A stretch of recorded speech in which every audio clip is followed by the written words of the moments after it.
Good afternoon from Sacred Space at Titania's Realm. We're back with part 2 of Queer Lodgings, chapter 7 of The Hobbit. The time is 12:09 p.m. and I've done what I needed to do, which was necessary, and I've had some crackers to eat because I craved salt. You know, those little soy cracker thingies. I really should eat something, a proper meal, but that'll do for now, I think. And as you can see, the day's still splendid and no wind. So that prophecy presented by the Brisbane Meteorological Board, or whatever they call themselves these days. Wrong again. You can't rely on them. You've got to just get out and do the old-fashioned farmers or sailors trick and flick your finger up to the heavens and see which way the breezes blow, my people of Earth. I mean, it's quite comical, really. These people get educated and train as scientists, and we're supposed to trust them, and it's all, by and large, a load of bollocks. And yet they have jobs and get paid handsomely while I flounder around in the shadowlands. Mustn't think about that, people of Earth. Mustn't think about that. What good is a good education if you can't get anything right, though? A waste of time and effort. However, they're probably not completely erroneous. Probably the winds are going to cycle back. But on this day, the 31st of August 2025, in Holland Park, Brisbane, Australia, at Sacred Space, Titania's Realm, I'm going to enjoy it and go with the flow and finish off reading chapter 7 to you. A bit worried about getting a sunburnt on the back of my neck. I may need to put on a hat. I think a hat will be a necessary evil. I hate wearing sun hats, apart from my top hat, but big browsy sun hats irritate me. But skin cancer's a thing, people. One moment.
Oh, you're a bad bird.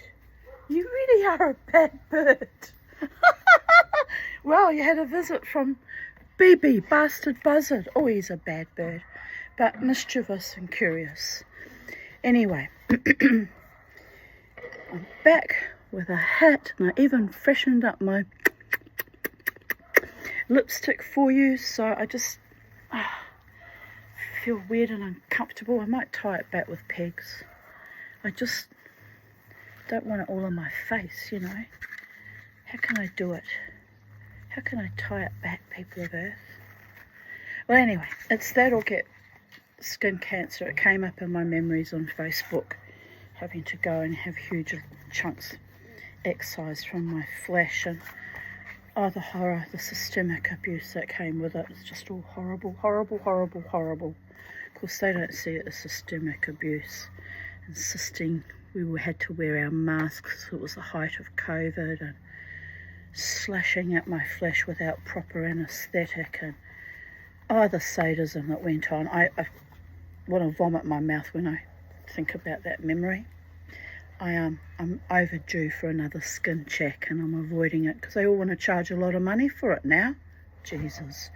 And I don't perceive I've got anything really to, bothersome or precancerous. So I'm just going to leave it for a while until I find something that is a worry, and then I'll have to go through the ED department of some hospital and find someone that will treat me with basic care and respect without charging hundreds of dollars. It's an obscenity what's happening to people. Of course, it's all quite planned and deliberate because they hope you crawl away and die, you understand. Only keeping the very, very rich alive these days. That's the end goal. We're useless eaters in the Agenda 30 handbook, so I'm fully conscious of that. Don't you worry, that's part of the agenda. So meanwhile, I'm flying in the face of them, sitting in the sun with my sun hat, enjoying every day that the gods gift me, because that is the true meaning of life, to enjoy each day. And feck 'em if they can't take a joke. Yes. Anyway, here we are. We're up to part 2 of Queer Lodgings, chapter 7, The Hobbit. They had just been invited, all the dwarves and Gandalf and the Hobbit, to have something to eat, which they were very delighted about. Inside the hall it was now quite dark. Beorn clapped his hands, and in trotted 4 beautiful white ponies and several large, long-bodied grey dogs. Beorn said something to them in a queer language like animal noises turned into talk. They went out again and soon came back carrying torches in their mouths, which they lit at the fire and stuck in low brackets on the pillars of the hall about the central hearth. Go away, Bippy Bee. Go on. He's after my toes now. The dogs could stand on their hind legs when they wished and carry things with their 4 feet. Quickly they got out boards and trestles from the side walls and set them up near the fire. It's going to drive me bats, isn't it? It's going to drive me bats. I'm going to get pegs and I'm going to peg it. Can't stand being driven bats.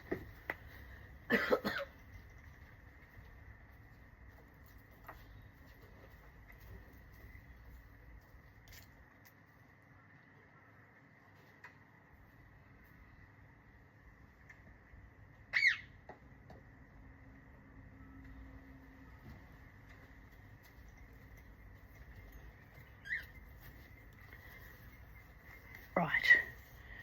I might look a bit silly, but that's actually preferable to flippity floppity everywhere in my face. Right, here we go. I can't even see myself properly because there's glare on the iPhone. Anyway, let's hope you can see me when I publish this video.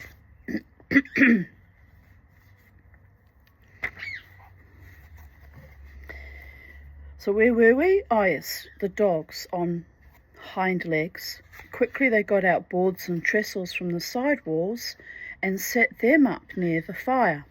Then, baa, baa, baa was heard, and in came some snow-white sheep led by a large coal-black ram.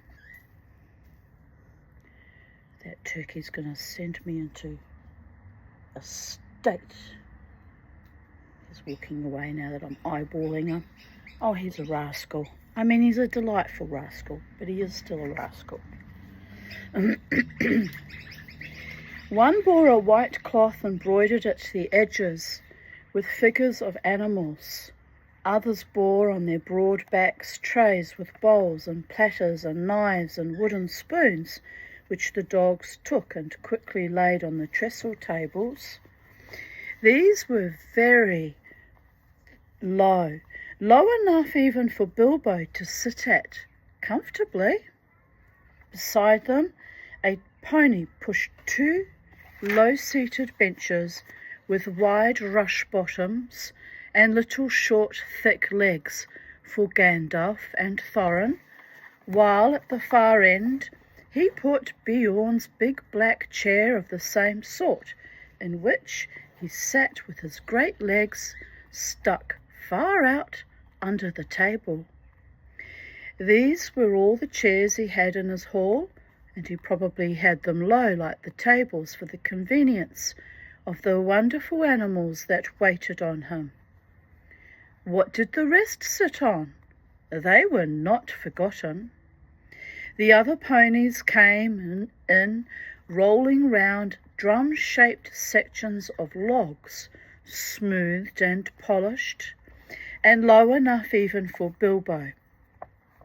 So soon they were all seated at Beorn's table, and the hall had not seen such a gathering for many a year.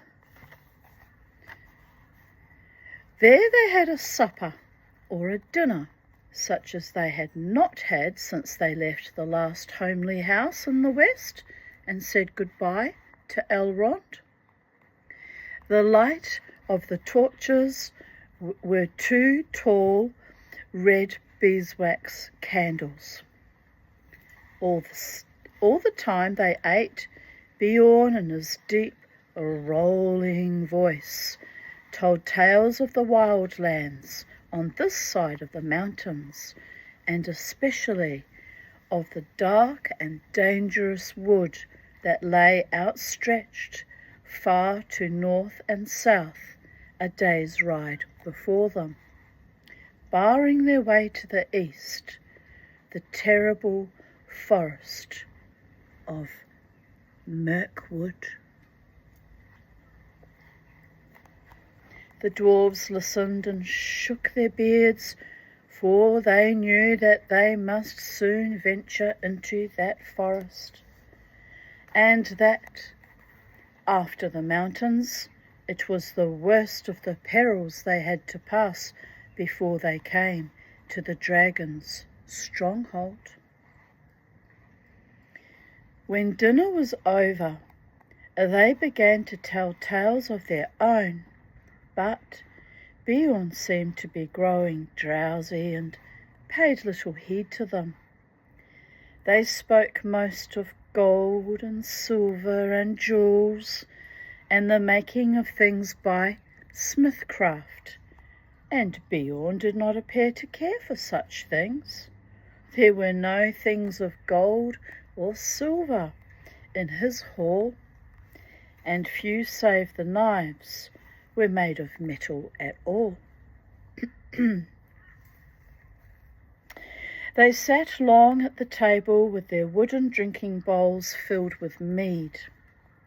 The dark night, which mead is an alcoholic drink made from honey, by the way. The Vikings, the Norsemen and women used to like to make it and drink it. The dark night came on outside. The fires in the middle of the hall were built with fresh logs, and the torches were put out, and still they sat in the light of the dancing flames, with the pillars of the house standing tall behind them, and dark at the top, like trees of the forest. Whether it was magic or not, it seemed to Bilbo that he heard a sound like wind in the branches stirring in the rafters, and the hoot of owls. Soon he began to nod with sleep, and the voices seemed to grow far away, until he woke with a start. The great door had creaked and slammed. Beorn was gone. The dwarves were sitting cross-legged on the floor round the fire, and presently they began to sing. Some of the verses were like this, but there were many more, and their singing went on for a long while. The wind was on the withered heath, but in the forest stirred no leaf. There shadows lay by night and day, and dark things silent crept beneath. The wind came down from mountains cold, and like a tide it roared and rolled. The branches groaned, the forest moaned, and leaves were laid upon the mould. The wind went on from west to east, all movement in the forest ceased, but shrill and harsh across the marsh its whistling voices were released. The grasses hissed, their tassels bent, the reeds were rattling, on it went, o'er shaken pool under heaven's cool, where racing clouds were torn and rent. It passed the lonely mountain bare, and swept above the dragon's lair. There black and dark lay boulders stark, and flying smoke was in the air. It left the world and took its flight over the wide seas of the night. The moon set sail upon the gale, and stars were fanned to leaping light. Bilbo began to nod again. Suddenly up stood Gandalf. "It is time for us to sleep," he said. "For us, but not, I think, for Beorn. In this hall we can rest safe and sound, but I warn you all not to forget what Beorn said before he left us. You must not stray outside until the sun is up, on your peril." Bilbo found that beds had already been laid at the side of the hall, in a sort of raised platform between the pillars and the outer wall. For him there was a little mattress of straw and woolen blankets. He snuggled into them very gladly, summertime though it was. The fire burned low, and he fell asleep.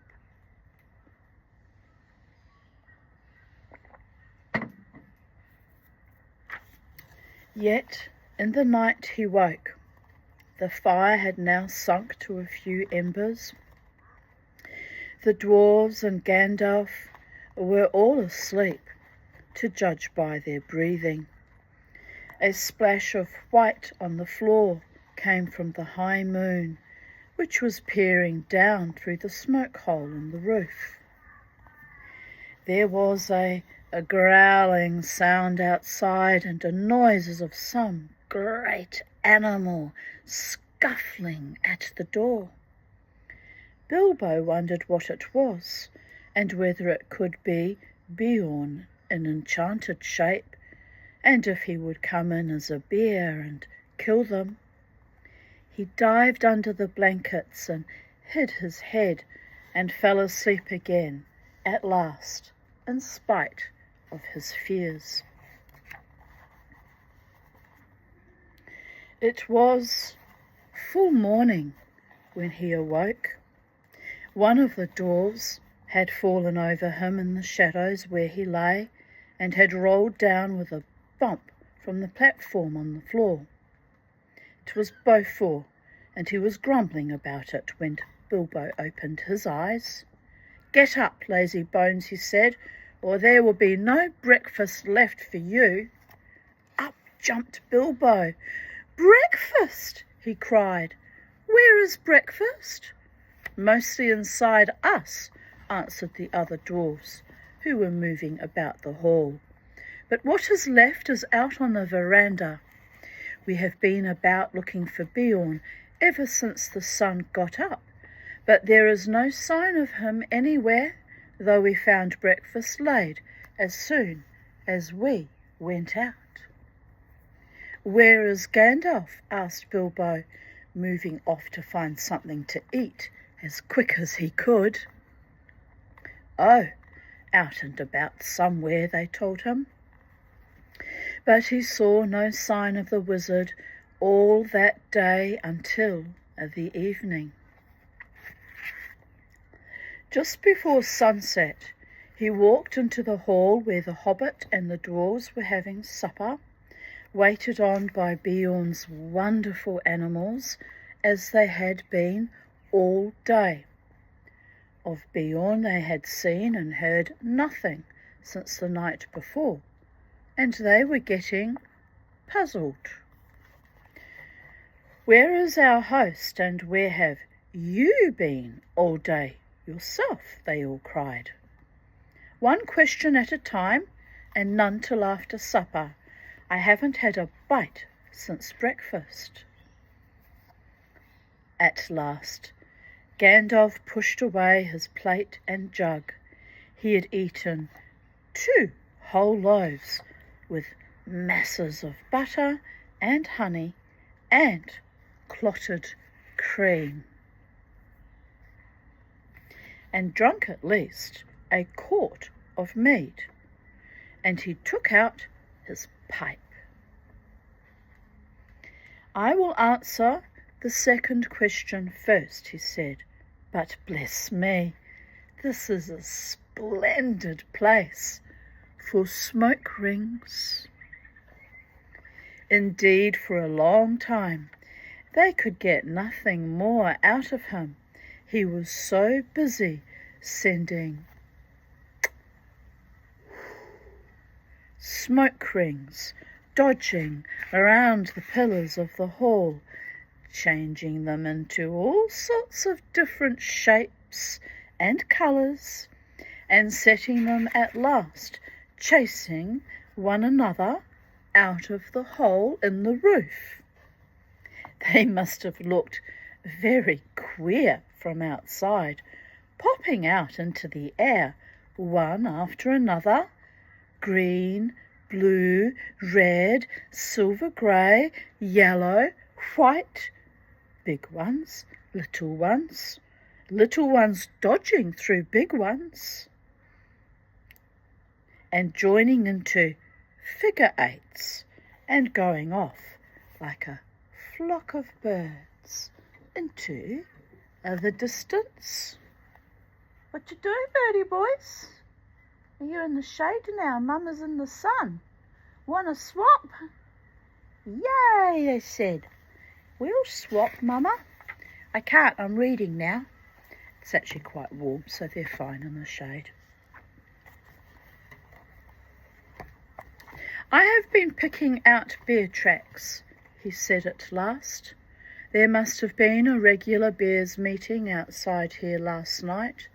There were far too many of them, and they were of various sizes too. I should say there were little bears, large bears, ordinary bears, and gigantic big bears, all dancing outside from dark to nearly dawn. They came from almost every direction except from the west over the river from the mountains. In that direction, only one set of footprints led, none coming, only ones going away from here. I followed these as far away as the Carrick.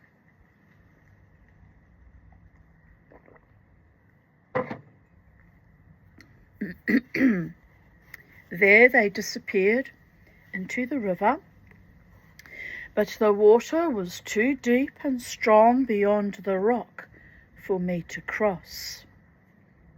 It is easy enough, as you remember, to get from this bank to the Carrick by the ford, but on the other side is a cliff standing up from a swirling channel. I had to walk miles before I found a place where the river was wide and shallow enough for me to wade and swim, and then miles back again to pick up the tracks again. By that time it was too late for me to follow them far. They went straight off in the direction of the pine woods on the east side of the Misty Mountains, where we had our pleasant little party with the wargs the night before last.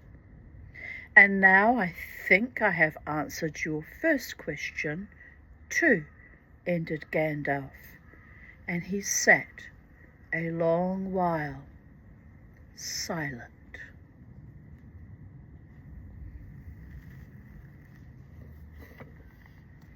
Bilbo thought he knew what the wizard meant. "What shall we do," he cried, "if he leads all the wargs and the goblins down here? We shall all be caught and killed. I thought you said he was not a friend of theirs." "So I did, and don't be silly.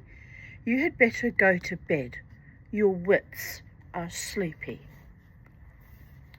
The hobbit felt quite crushed, and as there seemed nothing else to do, he did go to bed, and while the dwarves were still singing songs, he dropped asleep, still puzzling his little head about Beorn, till he dreamed a dream of hundreds of black bears dancing, slow, heavy dances, round and round in the moonlight in the courtyard. Then he woke up when everyone else was asleep, and he heard the same scraping, scuffing, snuffling, and growling as before. Next morning they were all wakened by Beorn himself. "So here you all are still," he said. He picked up the hobbit and laughed. "Not eaten up by wargs or goblins or wicked bears yet, I see." And he poked Mr. Baggins's waistcoat most disrespectfully. "Little Bunny is getting nice and fat again on bread and honey," he chuckled. "Come and have some more." So they all went to breakfast with him. Beorn was most jolly for a change. Indeed, he seemed to be in a splendidly good humour, and set them all laughing with his funny stories. Nor did they have to wonder long where he had been or why he was so nice to them, for he told them himself. He had been over the river and right back up into the mountains, from which you can guess that he could travel quickly in bear's shape at any rate. From the burnt wolf glade he had soon found out that part of their story was true, but he had found more than that. He had caught a warg and a goblin wandering in the woods. From these he had got news. The goblin patrols were still hunting with wargs for the dwarves, and they were fiercely angry because of the death of the great goblin, and also because of the burning of the chief wolf's nose and the death from the wizard's fire of many of his chief servants. So much they told him when he forced them, but he guessed there was more wickedness than this afoot, and that a great raid of the whole goblin army with their wolf allies into the lands shadowed by the mountains might soon be made to find the dwarves, or to take vengeance on the men and creatures that lived there, and who they thought must be sheltering them. It was a good story, that of yours, said Bjorn, but I like it still better now I am sure it is true. You must forgive my not taking your word. If you lived near the edge of Mirkwood, you would take the word of no one that you did not know as well as your brother, or better.